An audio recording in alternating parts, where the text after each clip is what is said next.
Hello everyone and welcome to Meydan as we continue our countdown to the world's richest night of racing. I'm Fanny Salman and this is your inside track to the Dubai World Cup.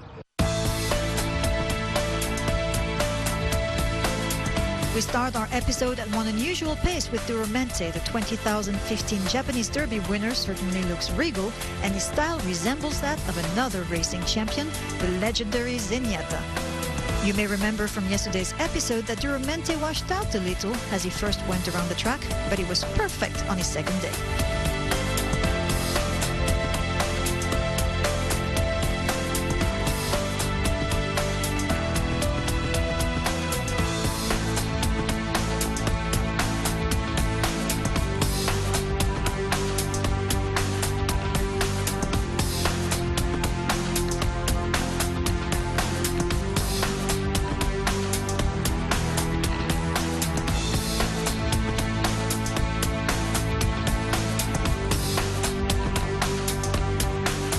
This barn will be the home of Aidan O'Brien's Highland Reel. The winner of the Hong Kong Vase will be among the last horses to arrive.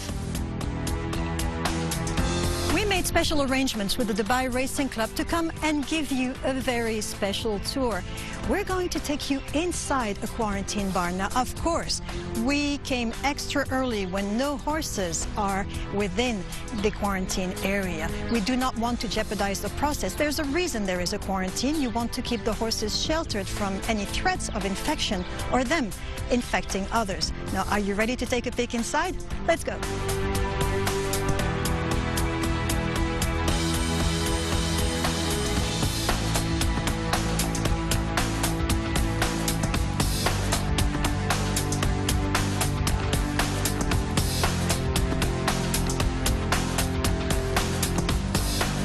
Everybody coming from the outside need to soak their feet in disinfectant. Horses flying together will be stabled together. All the barns here are made on the same model. They all have 10 stalls. Only one will be used in barn 1. That's because Highland Reel is flying solo from Ireland. Of course, you need to imagine the stall with proper bedding, but we wanted to show you just how big the accommodation is for the horses who actually get a 4-star stay. All the stalls are 14.5 feet by 14.5 feet, and all the walls are rubberized, which means the horses can have fun and kick back, like you see here, the hoof print, without hurting themselves. And how about a room with the view? All the horses can actually look outside. They're protected by a screen. As you can see on the board behind me, there are many procedures to follow. Actually, half a dozen veterinarians make sure that the horses are monitored, and the temperatures are taken twice daily. Horses from different areas go to the track at different times, and they actually use separate paths to get there.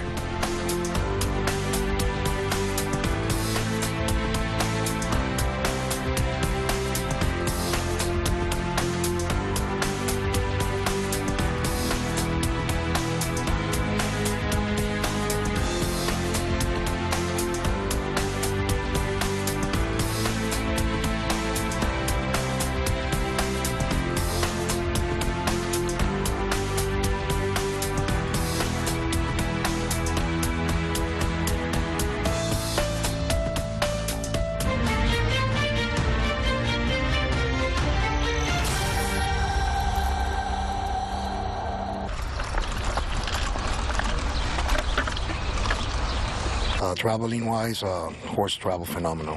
Can't ask for more. I was real amazed the way he traveled compared to the other horses. I was pretty happy. I think the trip was 17 hours. All right, when we make our decision, I'll take him to the track 24 hours later.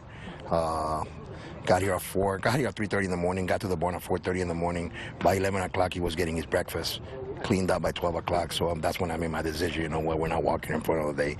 I want to give him a light train, and everything is working to our advantage.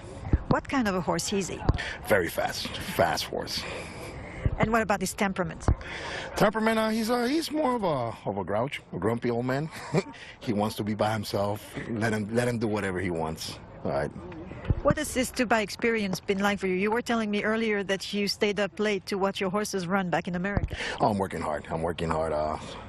The change of hours here, and then once I get to my room, it's racing over there. So it's been tough. But you know what? We're having a great time. My crew, my wife. So we're having a great time. What's it like to have a runner here, Dubai World Cup? Means a lot. Means a lot. It was one of my checks in my resume. Make it to Dubai, and you know what? The last 8 years of training, can't complain. And what was the deciding moment to say XYZ can go to Dubai? The last time he ran, last race was the seal. How do you see his chances on Saturday? The way he's training, I think he's going to be a top contender. I think you guys are going to see a big show from him. The way he's training, this is the best I ever seen. I had him for 2 years. This is the best I ever seen him train. I guess the Dubai Air has done him good.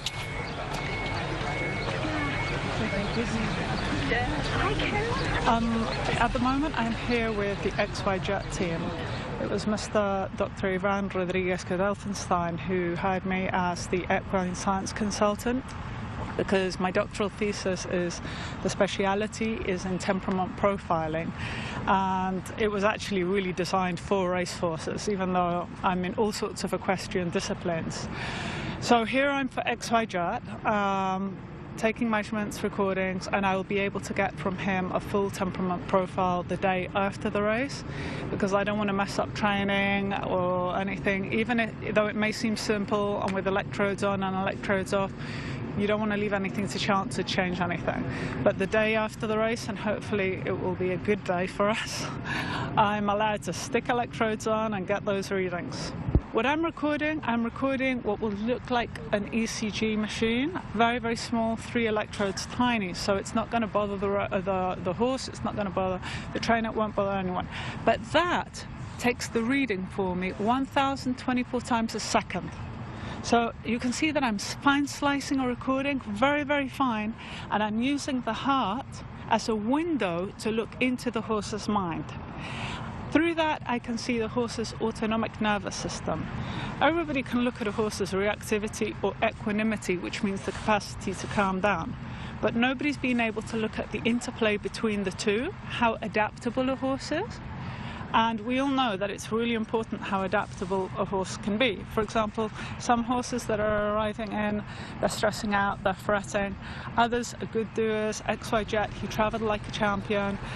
Even if you say, well, it's a long flight, I'm not sure if you know, the University of Bristol did a study which showed that horses don't actually suffer jet lag. If they're on an easterly flight for more than 8 hours, it improves their racing performance, funnily enough. Exactly. I see your mouth opening, going, ah? Jet lag affects humans, but horses have a different sort of circadian rhythm. Going back to temperament, yep, so I measure the horse's adaptability, reactivity and equanimity, and we put it on a profile. We put the profile on a matrix where you can plot where the horse is. My dream come true would be able to take everybody's horse's reading for every race. Therefore, we could see the runners within each race, and then in general, do the sprinters group to one side, do the other horses group to the other. It's really using science and it's state-of-the-art equipment, technology, to give what I call a horse's TQ. You've heard of IQ? Well, or EQ for emotional quotient. I do TQ, temperament quotient, and that's the 3 variables: adaptability, reactivity and equanimity, their ARE factor. Like a horse psychologist, at the same time, I think that this temperament matrix and the way of profiling horses is very important for selection, for breeding, for when you have a yearling coming in. You don't want to start running him in races over and over and over. So that way you would know where does he group to? Does he group to sprinters? Does he group to more longer distance? Is he going to make it at all? Should we just find him a home and save everybody heartache and money and time? There are many uses for this, not only for owners, for trainers, for breeders.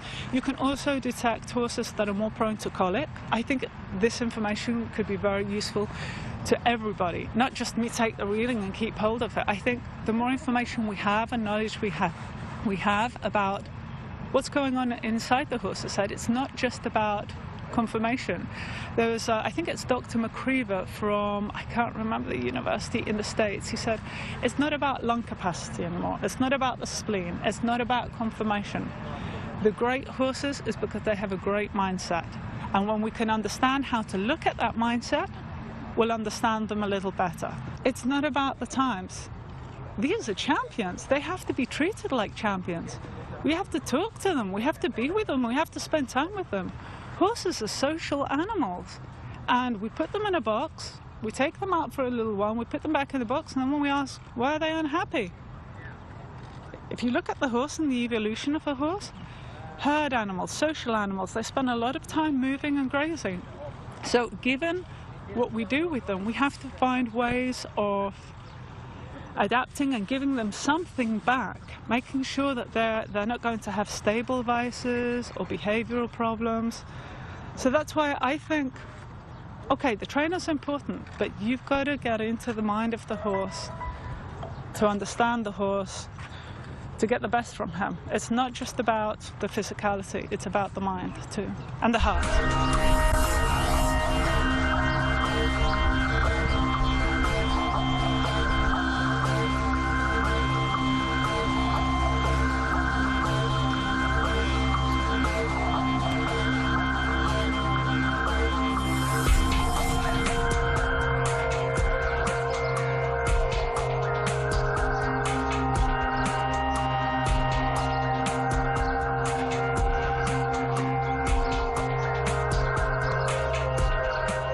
How is Harry's son? No, he's well. I thought we had him a bit flat for the Zabeel. You know, he had a long layoff when he ran in the Al Fahidi. He ran well. And for whatever reason, he was just a little bit flat in the Zabeel, and that kind of forced our hand to run back 9 days later in the Jebel Hatta. And all I could do was freshen him up. But now I've had 3 weeks to get him fresher and sharper, and he's doing very well, looks very well. Since his last run, he's been perfect. I just kept him nice and sharp. He worked once on the dirt, over 800, and then I gave him a Blat on the turf on Sunday, 5/8 with a companion. He just enjoyed himself, looked really good. He's fit, he's well, he's sharp. Now, people may not realize it's quite an expedition to be able to bring horses from South Africa to Dubai. Yeah, look, it's I don't know who made up these rules in the European Union, but 5 months quarantine for basically a vector-borne infectious disease that's not contagious doesn't make any sense to me at all, especially when the vector's only got a 2-week life cycle. So how they come up with 5 months and 3 different continents, I just don't know. But it's very, very hard on horses. You need a special type of horse to be able to go through that. He's got a great temperament, so it didn't really bother him too much. But still, you know, when he ran in the Al Fahidi, I think it was 10 months since he'd raced. It's a long time off. And it's not ideal. No. I mean, 3 months of his quarantine is in Mauritius, and they'd built a new quarantine center on the east coast, and it's much cooler on the east coast. You get the easterly breeze, southeasterly breezes. So it's a nice quarantine center. The track's a little bit small, and they allowed me to train on the beach in the middle month only. So I managed to get him quite fit on the beach. You know, I used it like a track, and it's actually very nice. He did well.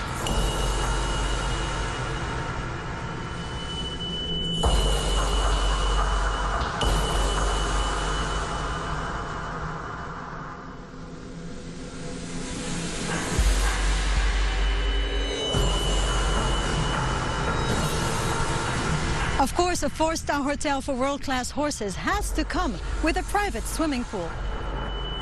Horses love to swim. It's good for their legs, it stretches their back, and the added bonus is that they don't need to carry a person on their back. I hope you enjoyed the tour. Now it's time for us to vacate the premises and leave it perfectly clean for the competitors to arrive. Most of the horses are here now, so this is as far as we can go. Island Reel will arrive Tuesday morning along with an Italian contender for the Hayala Classic. Also still expected very soon, the Qatari and Saudi contingent.